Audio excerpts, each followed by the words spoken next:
Então, pessoal, vamos para a nossa segunda parte, certo? Do nosso estudo da teoria atômica.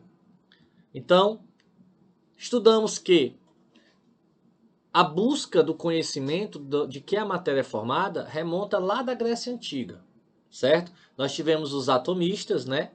Aristóteles com a teoria dos 4 elementos, que perdurou aí por um longo período. Até que na Idade Moderna, Dalton traz uma teoria onde ele traz as seguintes afirmações, que o átomo, na verdade, é formado por partículas indivisíveis, indestrutíveis, maciças, que ele chamou de átomos. Esses átomos eram semelhantes a bolas de bilhar, ou seja, eram esferas maciças, totalmente preenchidas de matéria. Ele diz que átomos de um mesmo elemento possuíam mesma massa e o mesmo tamanho. E nas reações químicas, o que acontecia, na verdade, era apenas combinação entre esses átomos. Na sequência, Thomson descobre o elétron, com isso o átomo passa a ser divisível. Para Thomson, o átomo era semelhante a um pudim de passas, certo? Uma esfera positiva e os elétrons incrustados em toda a extensão. Goldstein descobre os prótons de carga positiva e Rutherford faz o seu experimento, onde ele bombardeia uma lâmina fina de ouro com partículas alfas e conclui que o átomo possui uma eletrosfera, onde existem grandes espaços vazios, possui um núcleo, que é uma região pequena e densa de carga positiva. Para Rutherford, o átomo seria semelhante a um sistema planetário. Dando continuidade, Niels Bohr traz algumas críticas ao modelo de Rutherford, certo? Afinal, se o núcleo é positivo e o elétron é negativo, por que esse elétron não vai sendo atraído pelo núcleo e se choca? Então, não foi possível naquele momento trazer respostas para essa pergunta por conta de falhas na física clássica, certo? Então foi preciso o surgimento da teoria quântica da radiação, foi preciso o surgimento da física quântica com conhecimentos de Max Planck, né? Por exemplo, Planck ele diz que a energia ela não se propaga de forma contínua, certo? E sim em pacotes de energia que ele denominou de quantum. Então essas informações que eu vou estar trazendo agora é onde Niels Bohr vai estar se baseando para poder criar o seu postulado. Então uma das coisas é essa teoria quântica da radiação proposta em 1900 por Max Planck. Então, através desses conhecimentos, é possível, por exemplo, determinar a energia de um quanto, de um pacote de energia, que é o que? Essa energia ela é igual à constante de Planck, está aqui o valor, certo? Vezes a frequência da onda. Vezes a frequência da onda. Essa palavra quanto, né, pacote de energia, ela significa quantidade fixa de energia.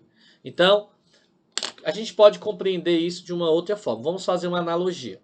Imagina que nós temos que subir de um ponto A para um ponto B. Então, é possível a gente se deslocar através de uma rampa, que ela vai continuamente do ponto A ao ponto B. Ou eu poderia também ter uma escada, que vai de degrau em degrau do ponto A para o ponto B.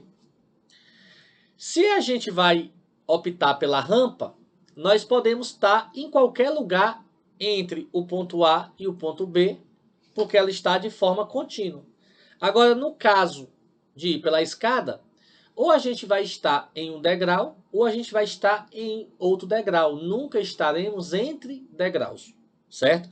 Então seria um exemplo de formas de pacotes, ou seja, ou é uma coisa ou é outra, não tem intermediário, tá certo? Albert Einstein propõe que a radiação eletromagnética também era quantizada. Então, algumas informações da época, algumas notícias, algumas descobertas que foram importantes para Niels Bohr desenvolver o seu postulado. E ele diz que os raios de luz no espaço, na verdade, seriam fótons, né? Ou seja, fluxo de pacotes de energia.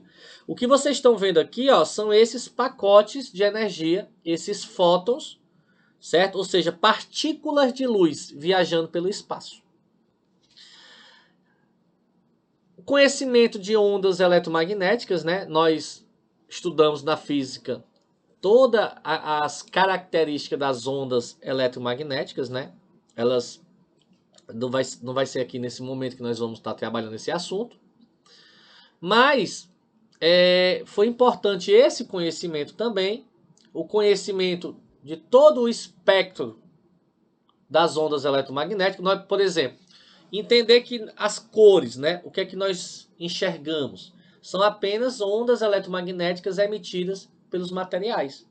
O nosso olho é tão limitado que nós só conseguimos enxergar quando existe um comprimento de onda que vai de 700 a 400 nanômetros.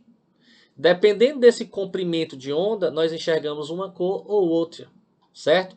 Por exemplo, o calor. O nosso olho não percebe o calor, porque o calor ele emite na radiação do infravermelho, certo? O branco, né?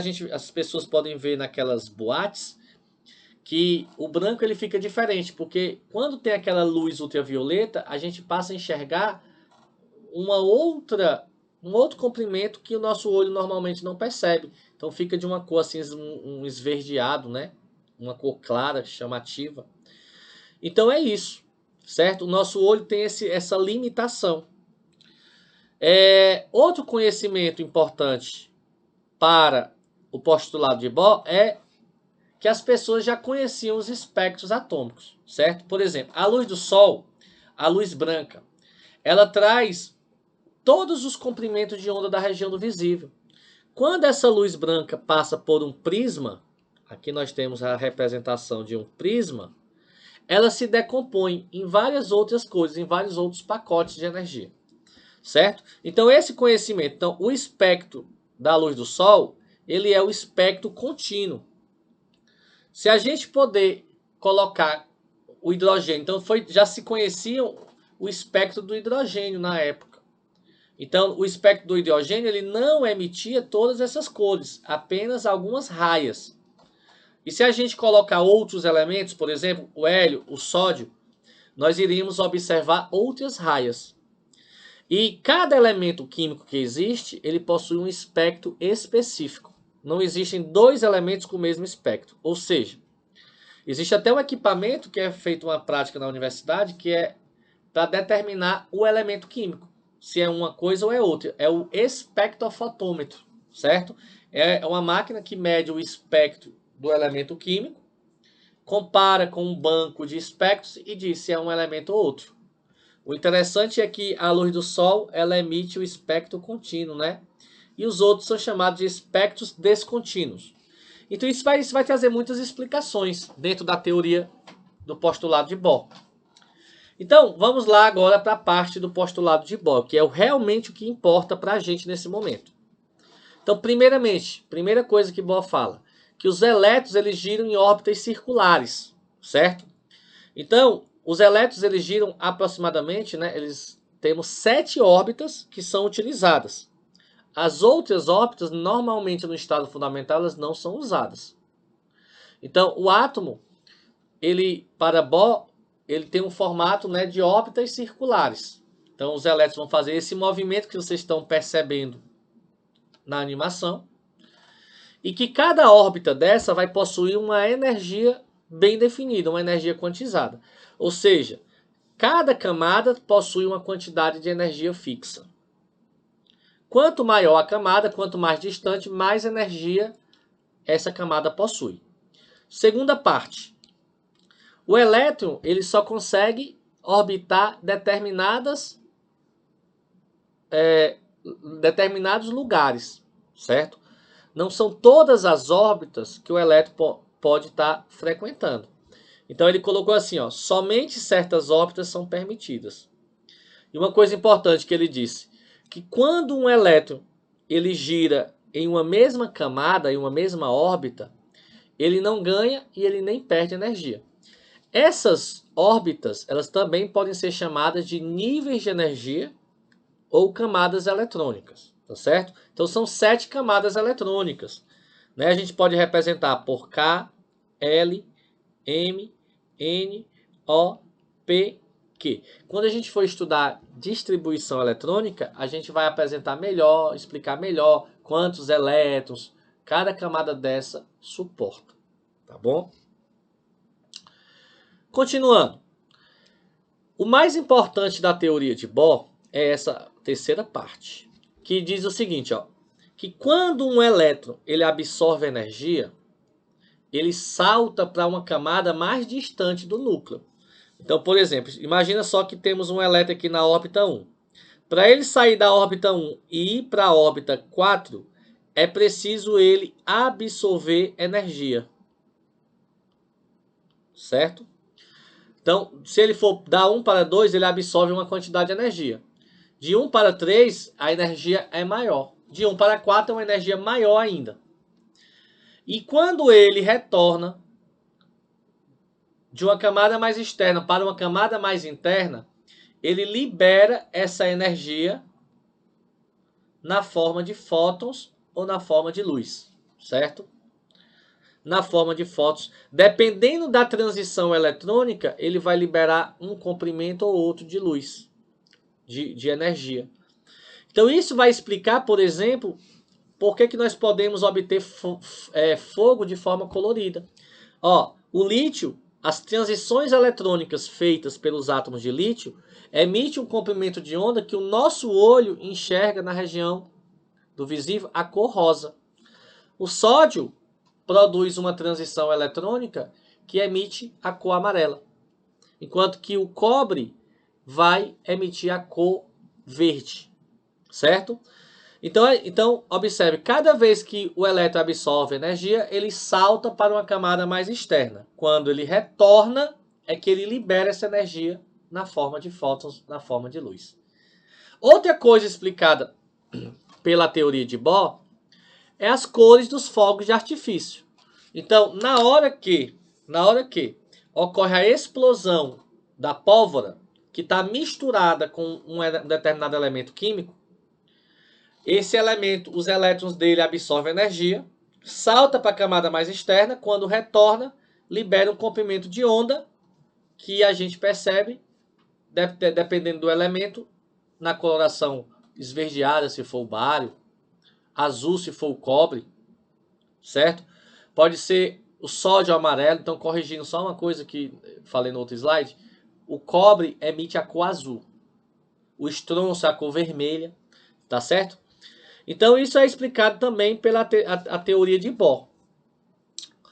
Agora sim, pessoal, sobre esse postulado de Bohr, ele só é aplicado mesmo para elementos com um elétron, certo? Ele cabe muito bem, ele se aplicou muito bem ao átomo de hidrogênio. Então, elementos com mais de um elétron, aí já teve assim uma diferença. Então, foi necessário outras teorias para explicar o modelo atual, que nós vamos ver em outro momento. Mas dentro da teoria de Bohr, tem uma parte que é bastante cobrada em prova, que é a questão da luminescência, certo? Vamos falar um pouco de luminescência. Então, trazendo agora muito para o cotidiano. A luminescência, ela pode ser classificada em várias situações diferentes. Nós temos a luminescência, que é a questão da emissão de luz fria, enquanto que nós temos a incandescência, que é a emissão de luz através do calor, de uma fonte de calor.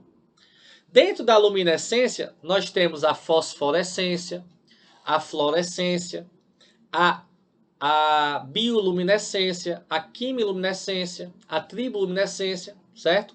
Então, cuidado que eu vou estar apresentando isso agora, e isso é muito cobrado. Fosforescência, pessoal, é o seguinte, é quando um material, os elétrons absorvem energia, saltam para camadas mais externas, e quando acontece a interrupção da luz, da energia, esses elétrons eles demoram um tempo para retornar à camada original. É o que explica, por exemplo, os ponteiros do relógio que brilham no escuro, uma bússola que, mesmo em alto mar, o navegador consegue ver aonde estão os ponteiros, né? Onde está o norte. Aquelas tintas que brilham no escuro, que está na moda em algumas festas, né? O pessoal pinta o corpo e no escuro a tinta brilha. Aqueles adesivos que as pessoas colocam no quarto, que quando desliga as luzes ele fica brilhando durante a noite. Então isso é um exemplo de fosforescência. Ele continua após o desligamento da fonte de energia. A fluorescência é explicada, por exemplo, é muito parecida, né? Então essas lâmpadas fluorescentes que nós temos nas nossas casas, dentro dela existe um gás, né? Existe argônio, existe vapor de mercúrio, existe uma partezinha que é um pozinho branco de fósforo. Então quando a energia elétrica se choca com esses átomos, os elétrons saltam para uma camada mais externa. Quando ele retorna, ele libera um comprimento de onda. Esse comprimento de onda, quando passa pelo pozinho branco, faz ele brilhar.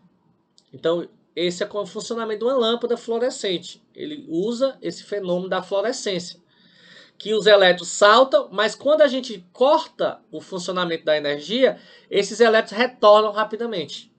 É por isso que quando você aperta o interruptor, a lâmpada desliga no mesmo instante. A fluorescência pode explicar, por exemplo, aquelas placas de trânsito. O carro, a gente está aqui numa viagem, as placas estão todas iluminadas, aquelas marcações na pista, né? E aí o que é que acontece? Quando você olha para trás, está tudo escuro. Então a luz, a energia luminosa dos faróis faz com que o material da tinta emita a fluorescência. E aí, quando corta a iluminação dos faróis, quando o carro passa pela placa, aí ele desliga. Todo aquele equipamento ali para de fazer esse funcionamento, certo?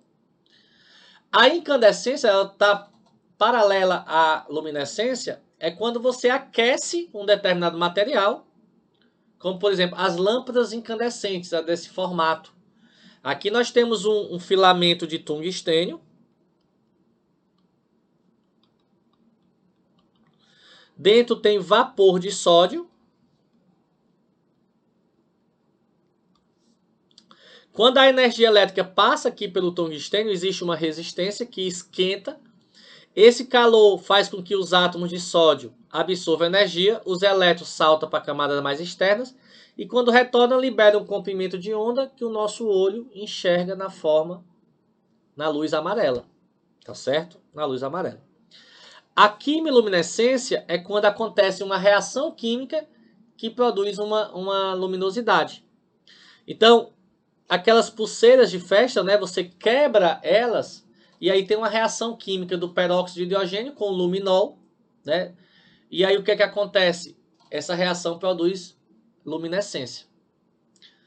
Existe também essa técnica para os peritos forenses, eles usam para determinar marcas de sangue em um determinado local de uma cena de crime. Mesmo que a pessoa tenha lavado, acontece uma reação química, né, que é possível emitir luz. Uma reação química com o ferro da hemoglobina. A bioluminescência aí já é uma habilidade de alguns animais, né? Nós temos, por exemplo, bactérias, fungos, algas, nós temos moluscos, peixes, insetos, né? Fungos que fazem esse tipo de processo. É um processo natural de emissão de luz. Por exemplo, alguns seres das profundezas do mar possuem essas características. Algumas algas aí, olha essas algas aí na beira da praia. Alguns micro-organismos em cavernas, ó, demonstram também bioluminescência. Os vagalumes, né, que são os mais conhecidos por esse processo bioluminescente. E a triboluminescência, que é quando a gente atrita minerais e acontece a emissão de luz. Então fiquem atentos nesses nomes e nessas propriedades. Certo? E para a gente concluir essa parte 2, o modelo de Sommerfeld ele complementa a teoria de Bohr, o postulado de Bohr. Ele diz que além das órbitas circulares, nós tínhamos as órbitas elípticas. Então, órbitas elípticas. E ele também vai ser o responsável por descobrir os subníveis de energia. Temos as camadas eletrônicas e temos dentro das camadas regiões, certo? Onde os elétrons também frequentam, como por exemplo, o subnível S, P, D e F, que na próxima aula nós podemos ver mais detalhes. certo? O significado disso, a distribuição, isso na distribuição eletrônica. Vai ser bem importante a gente conhecer esses subníveis. Vamos agora fazer algumas questões, tá certo? Vamos lá para a primeira questão de hoje.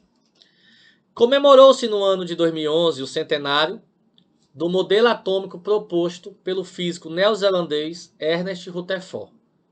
Prêmio Nobel de Química em 1908. Em 1911, Rutherford bombardeou uma finíssima lâmina de ouro com partículas alfa, oriundas de uma amostra contendo o elemento químico polônio. De acordo com o seu experimento, Rutherford concluiu que o átomo é uma partícula maciça e indestrutível. Quem falou isso aqui foi John Dalton, não é? Não tem a ver com Rutherford. Existe no átomo um núcleo pequeno, denso, negativamente carregado. Existe no átomo um núcleo pequeno e denso, positivamente carregado. Foi assim que Rutherford falou. C. Os elétrons estão mergulhados em uma massa homogênea de carga positiva. Isso aqui seria o pudim de passas de Thomson. Certo? Então, aqui nós temos o pudim de passas. D.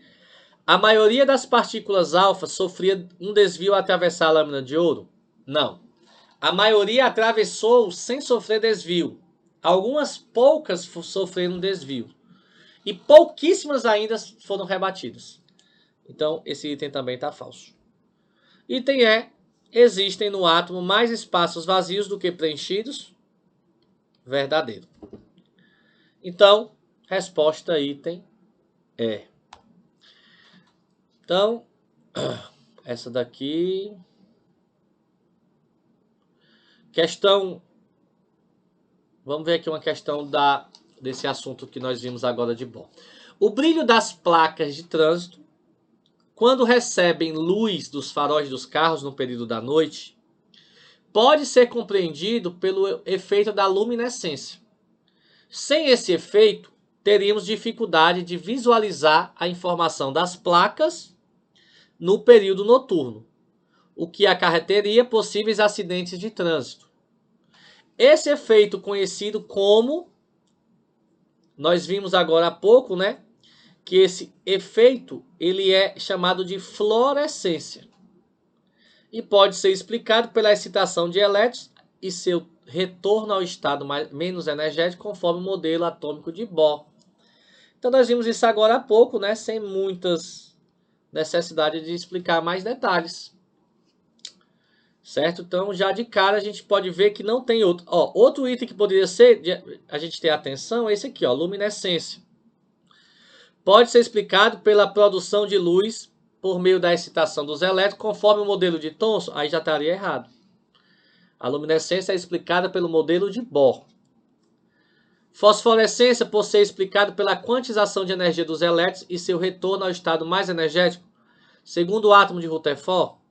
Além de não ser fosforescência, e também não tem a ver com Rutherford. Próxima questão.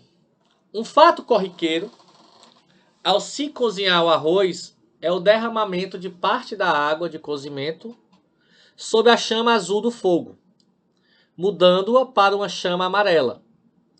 Essa mudança de cor pode suscitar interpretações diversas, relacionadas às substâncias presentes na água de cozimento.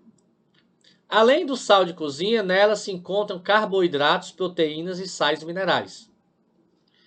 Cientificamente, sabe-se que essa mudança de cor da chama ocorre pela... Então, outro assunto que nós conversamos na aula de hoje. Reação do gás de cozinha com o sal volatilizando o gás cloro? Nada a ver. Emissão de fótons pelo sódio excitado por causa da sua chama? Essas transições eletrônicas são excitações de elétrons que absorvem energia, saltam para camadas mais externas e, quando retornam, liberam essa energia na forma de fótons, na forma de luz. E isso é um fenômeno físico, não é um fenômeno químico, por isso que não acontece reação química. Item C. Produção de derivado amarelo pela reação com o carboidrato. Como eu falei, não tem reação química. Então já elimina esse. Excitação das moléculas de proteínas com formação de luz amarela. Não.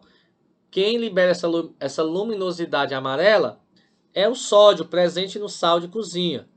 Então, resposta correta, item B. Então, o assunto vai ficando bem mais fácil, né, quando a gente estuda a teoria e vê essa aplicação no nosso cotidiano, que é realmente o que o Enem cobra da gente. Então é isso, pessoal. Então, essa é a parte 2. A gente se encontra daqui a pouco na parte 3 desse nosso módulo. Valeu!